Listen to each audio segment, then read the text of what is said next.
25 साला पाकिस्तानी गेमर अरसलान सिद्दीकी, जिनको ऐश भी कहा जाता है, टेकन का बादशाह है। अरसलान ने इस गेम में दुनिया के बड़े बड़े खिलाड़ियों को चित किया है और अब अमेरिकी रियासत फ्लोरिडा में होने वाले टेकन के मुकाबलों में 2021 में जो मुकाबले CEO 2021 में अरसलान ने पहली पोजीशन हासिल की है। ये अरसलान की पहली कामयाबी नहीं है, बल्कि कुछ अर्सा कबल भी अरसलान टेकन के मैदान में मुसलसल कामयाबियाँ समेट रहे हैं। 2019 में उन्होंने अमेरिकी शहर लास वेगास में होने वाला मुकाबला जीता था, तो उनको खेलता हुआ देखकर कमेंटेटर ने कहा था कि ऐसा इससे पहले टेकन के मुकाबलों की तारीख में कभी नहीं हुआ कि कोई खिलाड़ी पाकिस्तान जैसे मुल्क से उठकर आए और कोरिया, जापान, यूरोप और शुमाली अमेरिकी खिलाड़ियों पर छा जाए। अरसलान से मुलाकात करते हैं। अस्सलाम वालेकुम अरसलान। वालेकुम अस्सलाम। अरसलान, बहुत शुक्रिया प्रोग्राम में वक्त देने के लिए और बहुत बहुत मुबारक हो ये जो आप टेकन के ई गेमिंग के चैंपियन बन गए माशाल्लाह। जी थैंक यू सो मच। बस अल्लाह ताला का एहसान है। ये अल्लाह ताला का एहसान भी है, बिल्कुल दुरुस्त फरमाया। आपकी मेहनत भी है और आपके वालिदैन की दुआएं हैं इसमें, क्योंकि वालिदैन तो अक्सर मना करते हैं बच्चों को गेम खेलने से।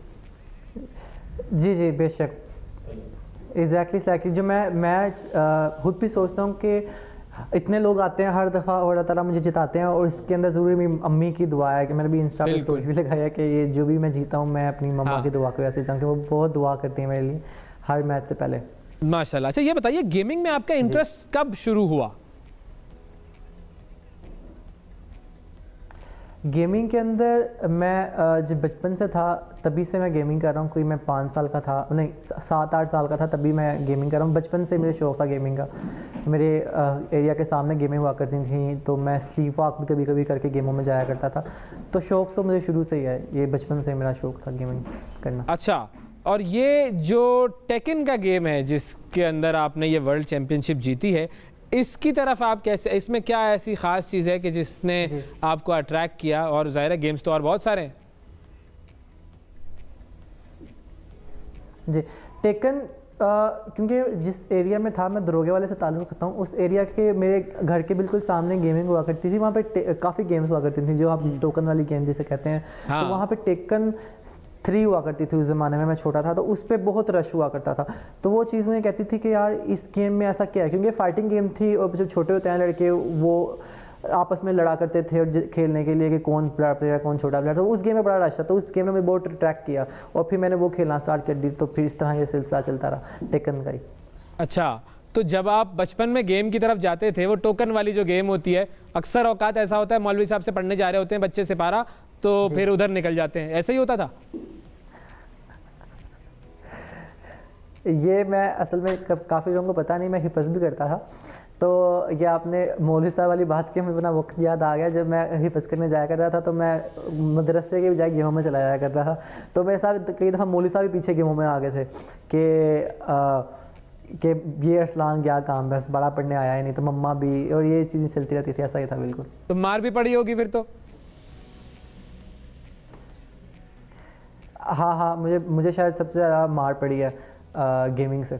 अच्छा, तो फिर वो किसी को ना पड़ी, मेरी फैमिली वो जो आप मशहूर नोटोरियस था मैं। अच्छा, तो वो जो आप हिफ्ज कर रहे थे वो मुकम्मल हुआ फिर?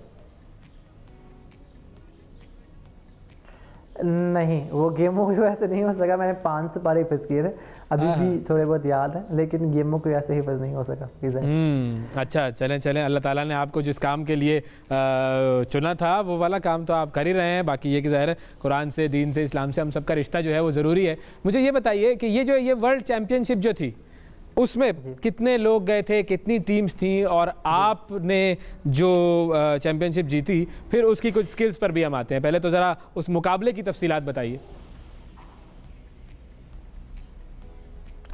मुकाबला ये हुआ था दुनिया के अंदर से, हर कंट्री से लोग आए थे। और इसके अंदर जो टेकन का मुकाबला था, इसके अंदर 500 से ऊपर अफराद थे जिन्होंने शिरकत की थी, अलग अलग मुल्क से। लेकिन 80% क्योंकि USA के लोग थे, क्योंकि कोविड की वजह से जापान और कोरिया वाले लोग नहीं आ सके थे। तो इसके अंदर काफ़ी लोग गए थे और मुझे 9 लोगों को हराना पड़ा था फाइनल के अंदर जाने के लिए। और मुश्किल था हराना, क्योंकि 2 साल पहले जब कोविड से पहले मैं गया था और अब जब मैं दोबारा गया तो काफ़ी चेंज आ गया था गेम, लोगों ने बहुत इम्प्रूव किया था। और अमेरिका के लोग प्लेयर्स बहुत ज़्यादा स्ट्रॉन्ग हो रहे हैं आहिस्ता आहिस्ता। तो बहुत मुश्किल था इस दफ़ा जीतना मेरे लिए। और इसमें इनाम क्या था? इसके अंदर इनाम था $5,000 पूल प्राइस था, और फर्स्ट प्लेस जो मुझे मिला था मुझे 2500 मिला था। अच्छा, वाह वाह, ज़बरदस्त, क्या बात है।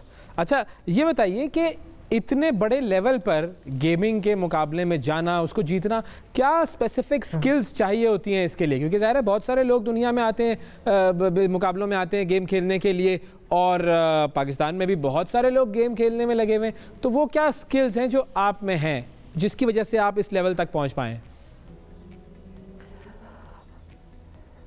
स्किल जो मैं कहूँगा पहला यह कि पैशन है। मुझे गेमिंग का बहुत ज़्यादा पैशन था बचपन से लेके अब तक, मुझे कम्पीट करना बहुत ज़्यादा पसंद है। लेकिन मैं इस चीज़ का क्रेडिट पाकिस्तान की टेकन कम्युनिटी को भी देता हूँ, क्योंकि पाकिस्तान के अंदर ये चीज़ नेचुरल है, ये आप कह नहीं सकते। कई जिस तरह यूरोप के अंदर सोकर बड़ी मशहूर है, आप ये नहीं, पाकिस्तान में नहीं इतनी स्ट्रॉन्ग सोकर की है। तो ये पाकिस्तान में टेकन के प्लेयर बहुत ज़्यादा हैं और बहुत ज़्यादा स्ट्रॉन्ग हैं। जो जब आप स्ट्रॉन्ग प्लेयर के साथ खेलते हो तभी आप स्ट्रॉन्ग ज़्यादा होते हो। तो इसके अंदर क्रेडिट जाता है पाकिस्तान की टेकन कम्युनिटी को कि उनके साथ खेल के मैं इतना स्ट्रॉन्ग हुआ हूँ।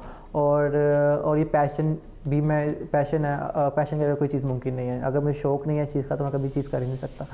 तो ये दो एलिमेंट्स हैं जिनको मैं हाईलाइट करना चाहूँगा। अच्छा, और ये भी बताइएगा कि ये जो गेमिंग की जो इंडस्ट्री है, इसको गवर्नमेंट की एज सच अभी तक कोई इतनी खास सपोर्ट नहीं मिली है, इसमें कितना पोटेंशियल है? जिस तरह के फवाद चौधरी ने भी इनिशिएटिव एक लिया था, लेकिन वो फिर ठंडा हो गया कि टूर्नामेंट करवाने के बारे में और गेमिंग के अंदर से इतना घुसने के बारे में वो इनिशिएटिव था। तो तब एक जान आई थी स्पोर्ट्स के अंदर कि पाकिस्तान में एक उम्मीद थी कि कुछ हो रहा है, लेकिन अभी उस पर काम नहीं किया जा रहा अभी, क्योंकि कोई ऐसा सिस्टम नहीं है जो इसको प्रमोट कर रहा है, या कोई ऐसा इकोसिस्टम नहीं है कि जहाँ पे लोग जाएं और कोई टूर्नामेंट हो जिसके ऊपर है कि वो खेलें फिर इंटरनेशनल लेवल पे जा सकें। अभी इस पर बहुत मेहनत की ज़रूरत है पाकिस्तान के अंदर। और ये जिस तरह के $1 बिलियन इंडस्ट्री है और अमेरिका जापान के अंदर लोग इस चीज़ पे बहुत ज़्यादा वर्क कर रहे हैं, बहुत ज़्यादा पैसा कमा रहे हैं, वहाँ पे एक सिस्टम है, यहाँ पे सिस्टम की ज़रूरत है और गवर्नमेंट को चाहिए कि सिस्टम लाएं। तो आपकी मुलाकात अब जो साइंस एंड टेक्नोलॉजी के वजीर हैं शिबली फराज साहब, या उनसे कोई कम्युनिकेशन हुई है कि इसके लिए कुछ करें? क्योंकि आप तो पाकिस्तान के यूँ कह लीजिए गेमिंग में ब्रांड एम्बेसडर हैं। जब मैं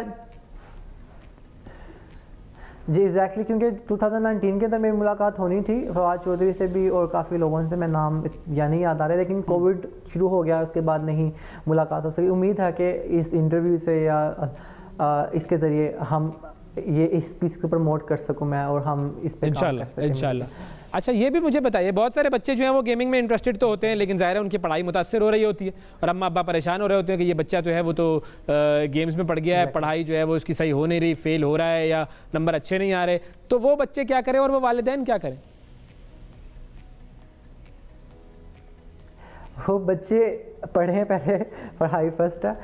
मैं अपने हर इंटरव्यू में कहता हूँ कि पढ़ना तो चाहिए, हाँ पढ़ाई के साथ साथ अगर आपको स्पेयर टाइम मिला, क्योंकि ये बहुत अच्छी एक्टिविटी है, इससे आपका दिमाग तेज़ होता है, आपके रिफ्लेक्सेस तेज़ होते हैं और आपका माइंड शार्प होता है, क्योंकि काफ़ी आपको हर्डल्स आते हैं, इससे माइंड बहुत ज़्यादा स्ट्रॉन्ग होता है। ये गेमिंग बुरी चीज़ नहीं है बिल्कुल भी। हाँ, अगर आपने प्रॉपर इसके कैरियर के तौर पे लेके चलना है, दो चीज़ें हैं, आप कैजुअल गेमिंग कर रहे हैं तो अगर एक बंदा कैजुअल गेमिंग कर रहा है तो सिर्फ पढ़ाई पे फोकस ही करना चाहिए। अगर नहीं, अगर आपने पैशन है, आपको इस चीज़ के अंदर आपने घुसना है, उस चीज़ को प्रॉपरली करना है, तो फिर अभी के लिए पाकिस्तान के अंदर कोई ऐसा इकोसिस्टम नहीं है। तो मैं चाहूँगा अगर उनको बहुत ज़्यादा पैशन है तो आपको, जिस तरह मुझे था, मुझे बाहर जाके प्रूव करना पड़ा, दुबई के अंदर जाके मुझे खेलना पड़ा और वहाँ जाके मुझे अपने आप को प्रूव करना पड़ा। तो ये यही फिलहाल जरिए है कि तो कितने घंटे नॉर्मली जो बच्चे खेलते हैं, आखिरी सवाल मैं ये कर रहा हूँ आपसे कि जो बच्चे कैजुअली खेल रहे हैं वो कितने घंटे खेलें, जो बच्चे प्रोफेशनली खेलना चाहते हैं वो कितने घंटे खेलें, और आप कितने घंटे खेलते हैं रोजाना प्रैक्टिस? प्रोफेशनली मेरे ख्याल से 7-8 घंटे इनफ है। 7-8 घंटे से ज़्यादा गेम नहीं खेलनी चाहिए। हाँ, अगर प्रोफेशनली खेलें, आप एनालिसिस करें अपने मैचेस, दूसरी चीज़ें करें, लेकिन 7-8 घंटे इनफ है। और जो कैजुअली खेल रहे हैं वो फिर मैं टाइम के हिसाब से स्टडी पे, दूसरे काम से जो फुर्सत मिले, थोड़ी एक्स्ट्रा एक्टिविटी है ये, तो उसके अंदर फिर अपने हिसाब से वो खेलें, लेकिन प्रोफेशनली 6-7 घंटे मैक्सिमम है। बिल्कुल ठीक है जी, बहुत शुक्रिया अदा करेंगे। अरसलान सिद्दीकी हमारे साथ मौजूद थे और टेकन के ई गेमिंग के वर्ल्ड चैंपियन पाकिस्तान के लिए एक और एजाज़ लेकर आए हैं और हमारी दुआ ये है कि कामयाबियां इसी तरह समेटते रहें वो। और पाकिस्तान के बच्चों सुन लो, अरसलान ने भी यही कहा है कि अगर आप कैजुअल गेमिंग कर रहे हैं तो जब आपको फुर्सत हो तब खेलें, पढ़ाई की तरफ पहले ध्यान दें। ऐसा ना हो कि आप पढ़ाई को छोड़ के और गेमिंग की तरफ चले जाएं, ये बड़ी इंपॉर्टेंट बात थी।